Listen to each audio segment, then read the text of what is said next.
কিয়ামত পর্যন্ত এই দুনিয়ায় কে নবী মানে কে মানে না, ১৫০০ বছর আগে নবী স্পষ্ট ফতোয়া দিয়েছেন।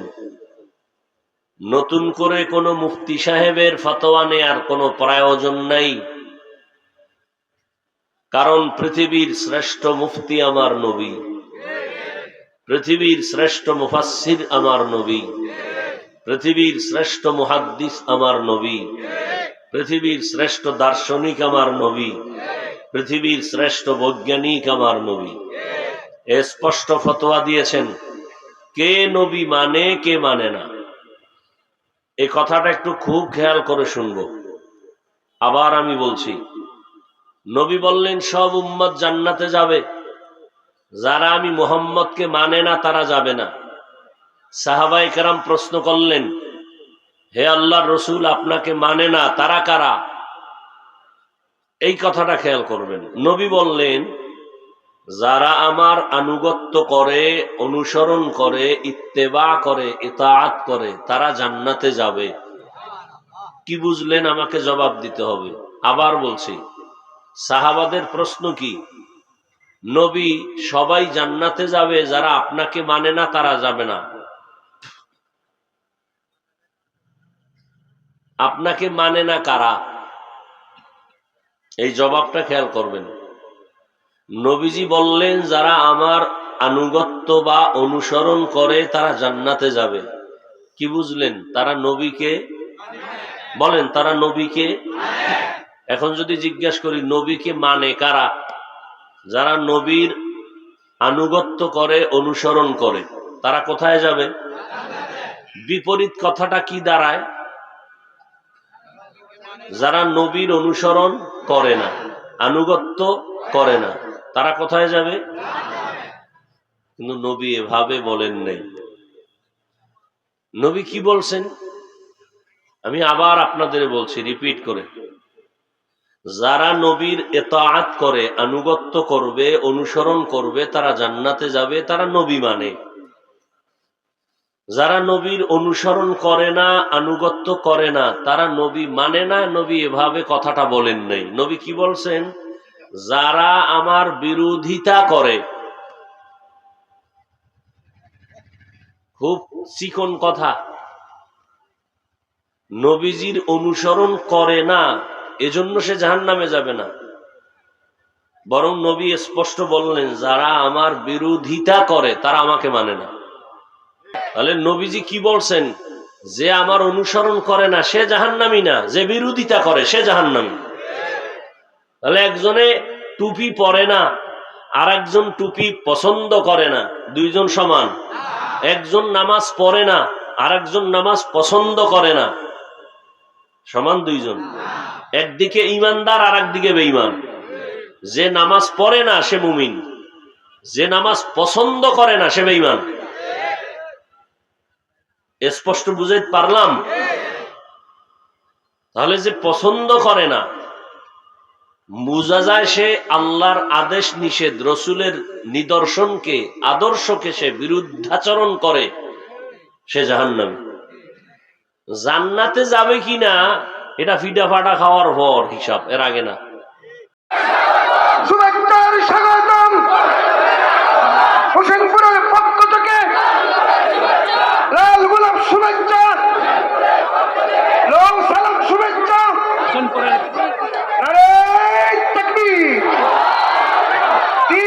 ইসলাম ঈদ মুক্তিযুদ্ধে হাজী আব্দুল হাশেম নুরানী হাফেজিয়া মাদ্রাসা।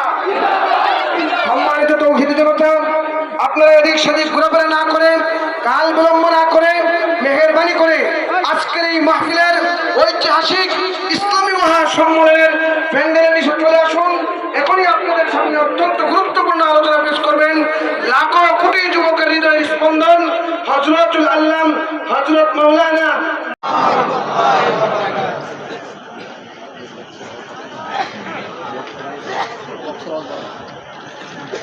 রিভাব দাও, একটু বক্সে রিভাব দাও, ইকো দিবা না।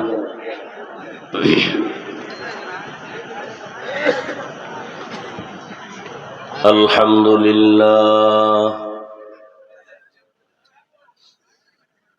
الحمد لله الذي جعل الشمس والقمر بحسبان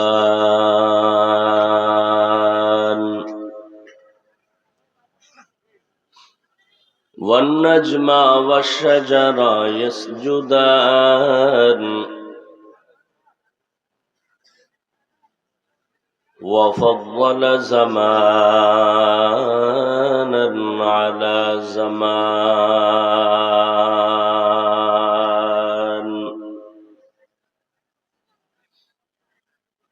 كما فضل مكانا على مكان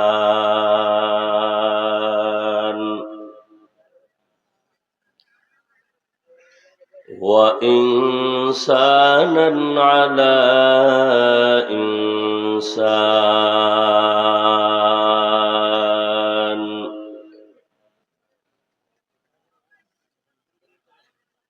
ونشهد أن لا إله إلا الله وحده لا شريك له لا ضد له ولا ند له ولا مثل له ونشهد أن سيدنا وسندنا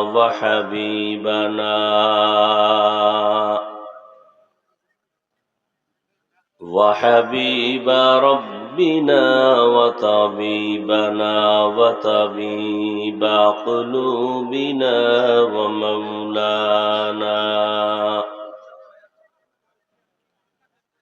ومولانا محمدا عبده ورسوله أرسله بالحق بشيرا ونذيرا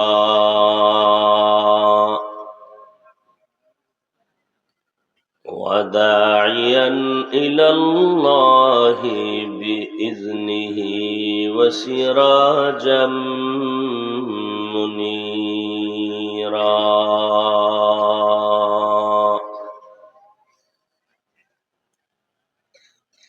اللهم صل على محمد النبي الأمي وعلى آله وسلم تسليما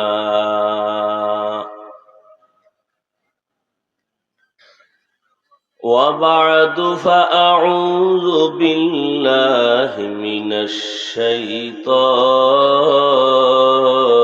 الرجيم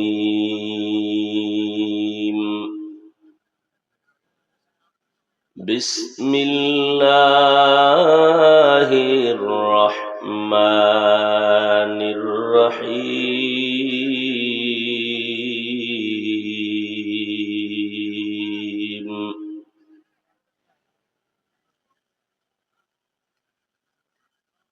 وما أرسلناك إلا رحمة للعالمين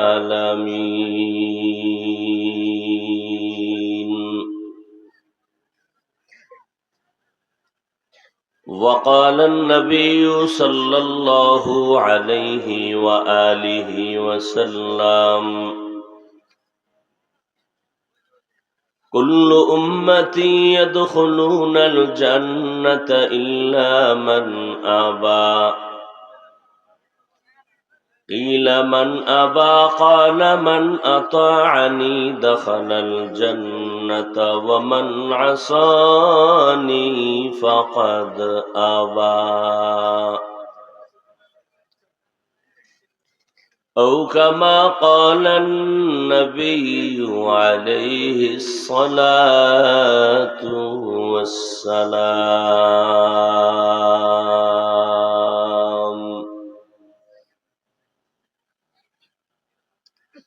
صدق الله مولانا العظيم وصدق رسوله النبي الأمي الكريم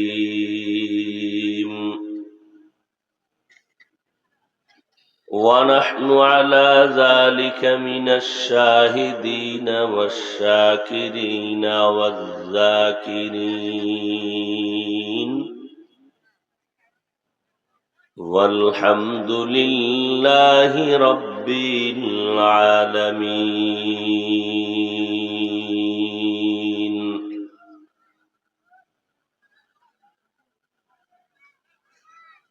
سبحانك لا علم لنا إلا ما علمتنا إنك أنت العليم الحكيم.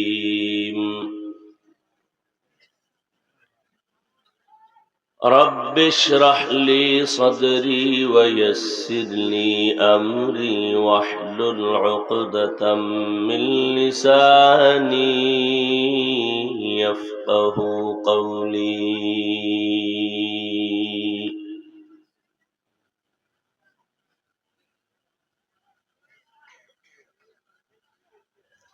मोमिन जो फिदा नक्श कफे पाए नबी हो,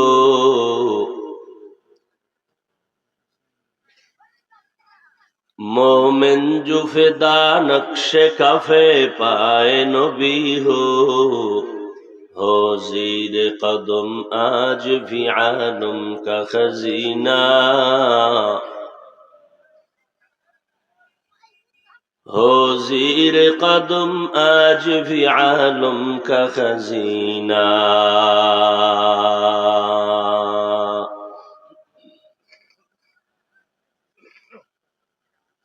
गर सुन्नत नबवी की करे पैरवी उम्मत, गर सुन्नत नबवी की करे पैरवी उम्मत, तूफान से निकल जाएगा फिर इसका सफीना, तूफान से निकल जाएगा फिर इसका सफीना।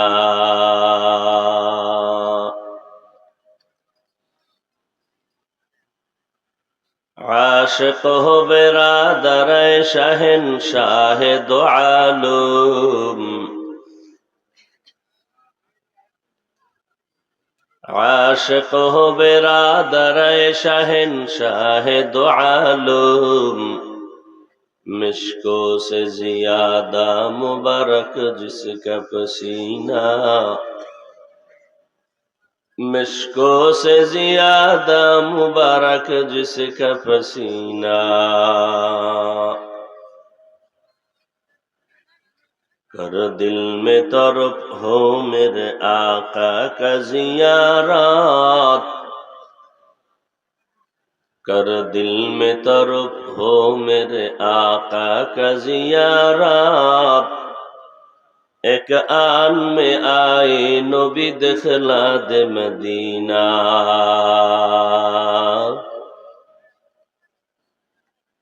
एक आन में आए नबी दिखला दे मदीना।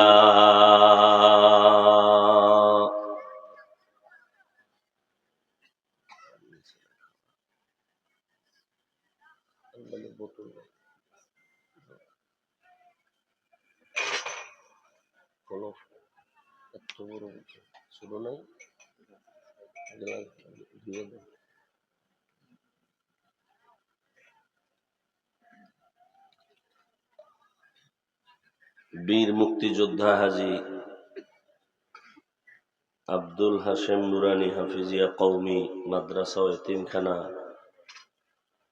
হাফেজ ছাত্রদের পাগড়ি প্রদান উপলক্ষে বার্ষিক ওয়াজ ও দোয়া মাহফিল 24শে ফেব্রুয়ারি 2024। মহতি এ মাহফিলে উপস্থিত মুহতারাম সম্মানিত সভাপতি হাজী মোহাম্মদ সুলাইমান সাহেব মুতাওয়াল্লি অত্র মাদ্রাসা, হযরত উলামায়ে কেরাম, অত্র অঞ্চলের বিভিন্ন স্থান থেকে আগত আল্লাহ পাকের আশিকিন, জাকিরিন, শাকিরিন, মুহিব্বিন, মুরব্বিয়ান আযম, কলিজার টুকরা আমার সমবয়সী যুবক বন্ধুগণ, স্নেহের ছোট ভাই, পর্দার আড়ালে সম্মানিত মা ও বোনেরা, এই মেইকো বন্ধ করো, রিভাব বাড়াও আর মনিটরের সাউন্ড বাড়াও।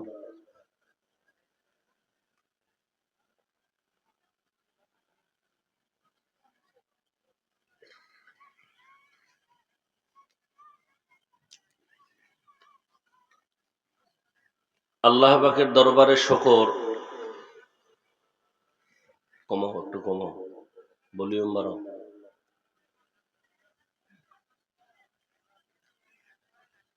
যে মহান রব্বুল আলামিন ফিতনার যুগে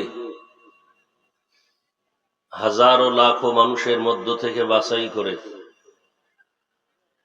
পৃথিবীর শ্রেষ্ঠ মজলিস, বেহেশতের বাগান, উলামায়ে আহলে হকের মজলিস, গুনাহ মাফের মজলিস, তওবা কবুলের মজলিসে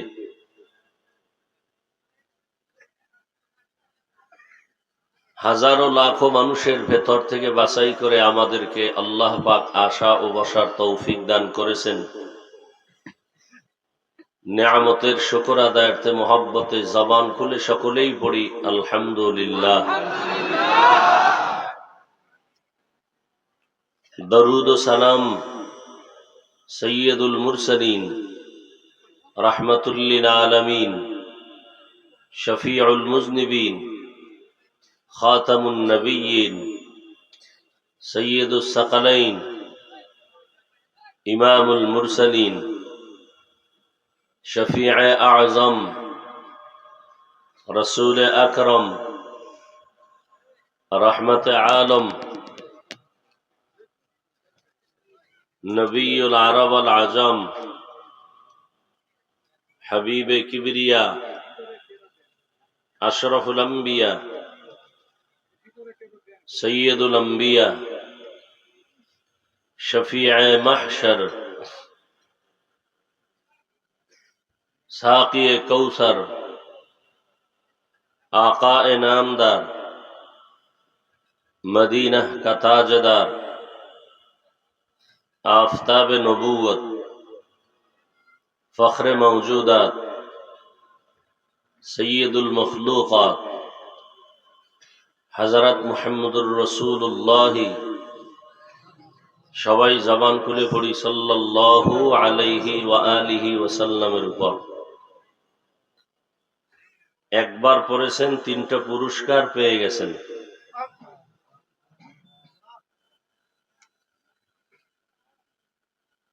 এক নাম্বার পুরস্কার, 10টা গুনাহ মাফ হয়েছে। দ্বিতীয় পুরস্কার, 10টা নেক আমল নামায় যোগ হয়েছে। তৃতীয় পুরস্কার, আল্লাহর দরবারে আপনাদের মর্যাদা 10 গুণ বেড়ে গেছে। हर के बाशुद आमिले सन्नुमुदाम आतिशे दोज़ख शवद बरवाए হারাম। বেশি বেশি দরুদের আমল করার আল্লাহ সবাইকে তৌফিক দান করেন। হাঁটতে, চলতে, উঠতে, বসতে সব সময় দরুদ পড়বেন। এই মিয়া, মোবাইল বন্ধ করো।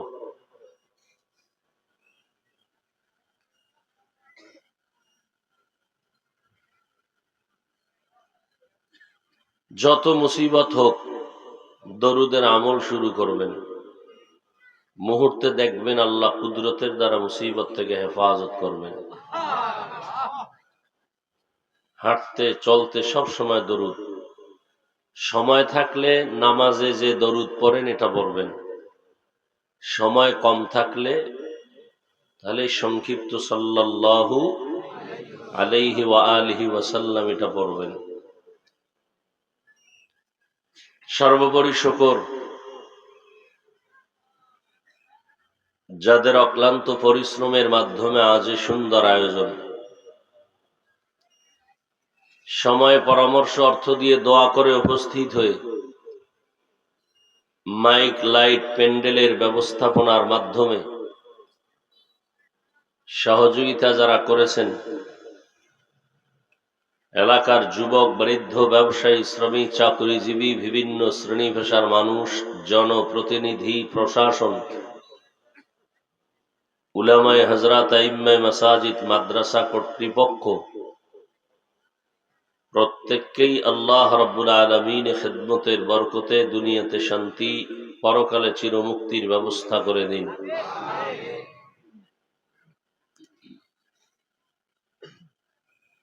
বিশেষ করে যার মহব্বতে আহ্বানে এখানে কয়েক বছর ধরে উলামায়ে কেরাম, আমিও আসতেছি, আপনাদের এই এলাকার সন্তান,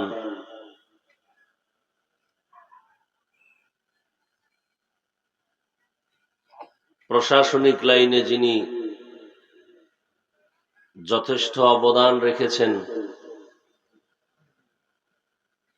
আপনারা সবাই তাকে চিনেন।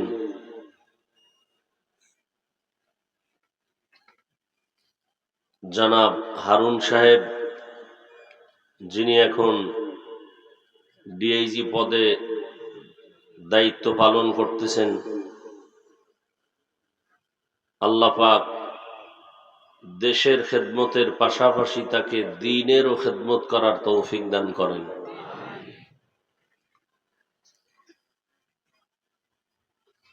হযরত উলামায়ে কেরাম আলোচনা রেখেছেন, ইনশাআল্লাহ আমার পরেও আলোচনা চলবে। বাংলাদেশের হাজারো লাখো কোটি মুসলমানের হৃদয়ের স্পন্দন হযরত মাওলানা খালিদ সাইফুল্লাহ আইয়ুবী দামাত বারাকাতুহুম, তিনি বয়ান করবেন, দোয়া পরিচালনা করবেন। এ মাদ্রাসা দীর্ঘদিন ধরে যে লেখাপড়া চলছে, প্রতি বছরে কিছু ফল বের হয়। কোরআনে হাফেজ, এবছরও যারা হাফেজে কোরআন হয়েছেন তাদেরকে পাগড়ি প্রদান করা হবে।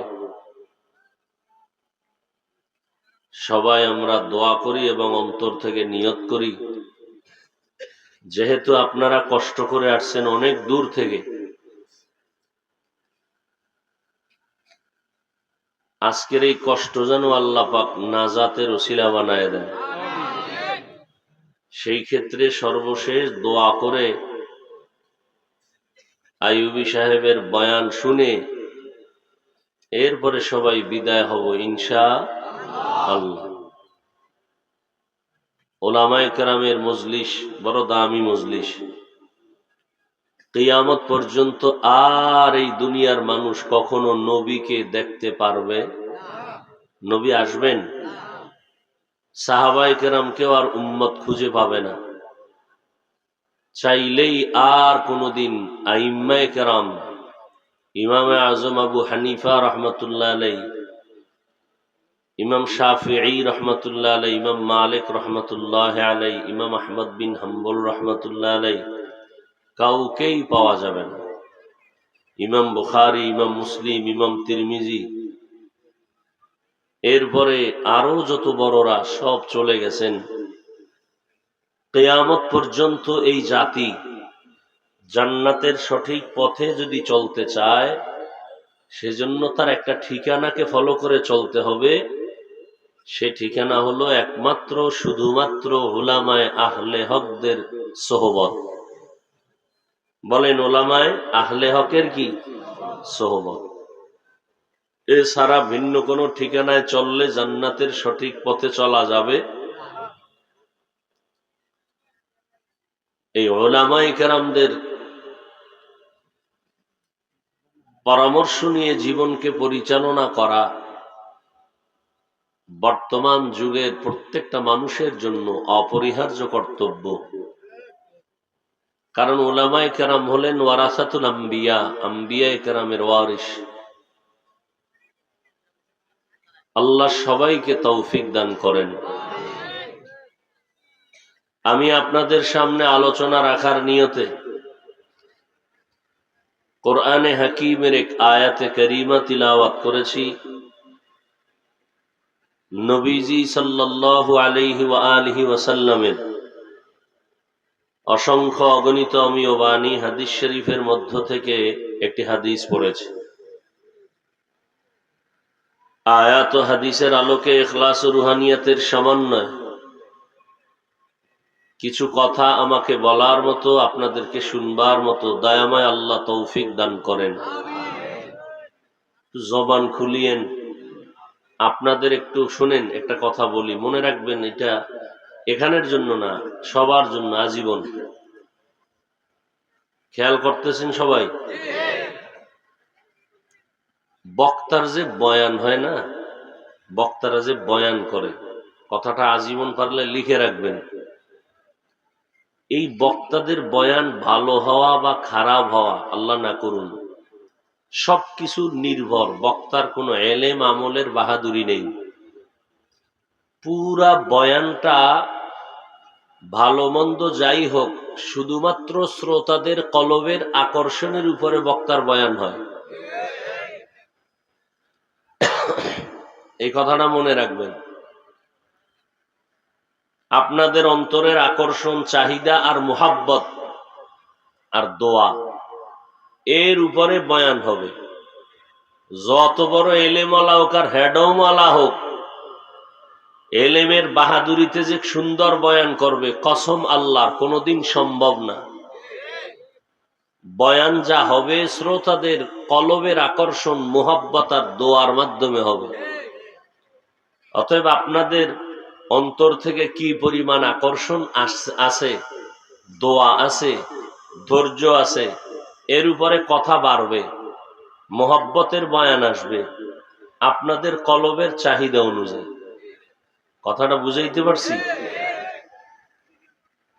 সেই ক্ষেত্রে এক নাম্বার আমার দাবি, ওলামায়ে কেরাম যতক্ষণ কথা বলবেন, প্রয়োজনে আপনারা জবাব দিতে হলে দিবেন, জবান বন্ধ রাখবেন না। তবে চিল্লাচিল্লির দরকার নেই, এটা চিৎকারের জায়গা না। শক্তি হাতে জমা রাখবেন, যখন বাতিলের বিরুদ্ধে ময়দানে কাজে লাগবে তখন ময়দানে ছেড়ে দিবেন। এখানে চিল্লাইয়া হুদা শরীরের শক্তি নষ্ট করার কোনো দরকার নেই। স্বাভাবিক আওয়াজে কথা বলবেন, তবে সবাই জবাব দিবেন, এই একটা দাবি। তাহলে আপনার জবাব দিলে আমি উৎসাহ পাবো, সব আলেমরা উৎসাহ পাবেন, বক্তারা, যেন কথাগুলো বুঝতেছেন এবং আপনাদের আগ্রহ আছে। পারবেন না ইনশাআল্লাহ? নাম্বার 2, উঠা বসা করবেন না। এর দ্বারা আলোচনার মেরুদণ্ড ভেঙ্গে যায়। আল্লাহ সবাইকে তৌফিক দান করেন। যে আয়াত আমি পড়েছি, আল্লাহ পাকে আয়াতের মাধ্যমে, হাদিসের দ্বারা ইখলাস ও রুহানিয়াতের সমন্বয়, সহি নিয়তে, সহি তরিকায়, সহি কিছু কথা আমাকে বলার মতো, আপনাদেরকে শুনবার মতো আল্লাহ রাব্বুল আলামিন তৌফিক দান করুন। ওয়ামা আরসালনাকা ইল্লা রাহমাতাল লিল আলামিন। যারা কোরআন শরীফ পড়তে জানেন না, আমার ধারণা আপনারা শুনতে শুনতে হলেও এই আয়াতটা মুখস্থ পারেন না ইনশাআল্লাহ? ছোট এক টুকরো আয়াত, কিন্তু এর ব্যাখ্যা বিশ্লেষণ ব্যাপক। আল্লাহ বলেন, হে রাসূল করিম সাল্লাল্লাহু আলাইহি ওয়া আলিহি ওয়াসাল্লাম, আমি আপনাকে দুনিয়াতে প্রেরণ করি নাই, হ্যাঁ করেছি জগৎসমূহের রহমত হিসেবে। আরো জোরে বলেন সুবহানাল্লাহ। হাদিসের মধ্যে নবী বলেন, কুল্লু উম্মতি ইয়াদখুলুনাল জান্নাতা ইল্লা মান আবা। সব উম্মতেরা জান্নাতে যাবে। নবী বলেন হাদিসে, সব উম্মতরা জান্নাতে যাবে, কিন্তু যারা আমি নবীকে মানে না, অস্বীকার করে, তারা যাবে না। কিলা মান আবা। সাহাবায়ে কেরাম নবীজিকে প্রশ্ন করলেন, হে রসুল করিম সাল্লাল্লাহু আলাইহি ওয়াসাল্লাম, আপনাকে মানে না তারা কারা? নবী বললেন, ক্বালা মান আতাআনি দাখালাল জান্নাহ ওয়া মান আসানি ফাকাদ আবা। যারা আমার ইতাআত করবে, ইত্তেবা করবে, আনুগত্য বা অনুসরণ করবে, তারা জান্নাতি। তার মানে কি? তারা নবী মানে। আর ওয়া মান আসানি ফাকাদ আবা, যারা আমার বিরোধিতা করে, বিরুদ্ধাচরণ করবে, তারা জান্নাত পাবে না, আমাকে তারা অস্বীকারী হিসাবে গণ্য হবে। এই কথাটা আরেকটু খেয়াল করে শুনি। কিয়ামত পর্যন্ত এই দুনিয়ায় কে নবী মানে, কে মানে না, ১৫০০ বছর আগে নবী স্পষ্ট ফতোয়া দিয়েছেন। নতুন করে কোনো মুফতি সাহেবের ফতোয়া নেয়ার কোনো প্রয়োজন নাই, কারণ পৃথিবীর শ্রেষ্ঠ মুফতি আমার নবী, পৃথিবীর শ্রেষ্ঠ মুফাসসির আমার নবী, পৃথিবীর শ্রেষ্ঠ মুহাদ্দিস আমার নবী, পৃথিবীর শ্রেষ্ঠ দার্শনিক আমার নবী, পৃথিবীর শ্রেষ্ঠ বৈজ্ঞানিক আমার নবী। স্পষ্ট ফতোয়া দিয়েছেন কে নবী মানে, কে মানে না। এই কথাটা একটু খুব খেয়াল করে শুনবো। আবার আমি বলছি, নবী বললেন সব উম্মত জান্নাতে যাবে, যারা আমি মুহাম্মদকে মানে না তারা যাবে না। সাহাবায়ে কেরাম প্রশ্ন করলেন, হে আল্লাহর রসুল, আপনাকে মানে না তারা কারা? এই কথাটা খেয়াল করবেন। নবী বললেন, যারা আমার আনুগত্য করে, অনুসরণ করে, ইত্তেবা করে, ইতাআত করে, তারা জান্নাতে যাবে। কি বুঝলেন? আমাকে জবাব দিতে হবে। আবার বলছি, সাহাবাদের প্রশ্ন কি? নবী, সবাই জান্নাতে যাবে, যারা আপনাকে মানে না তারা যাবে না। আপনাকে মানে না কারা?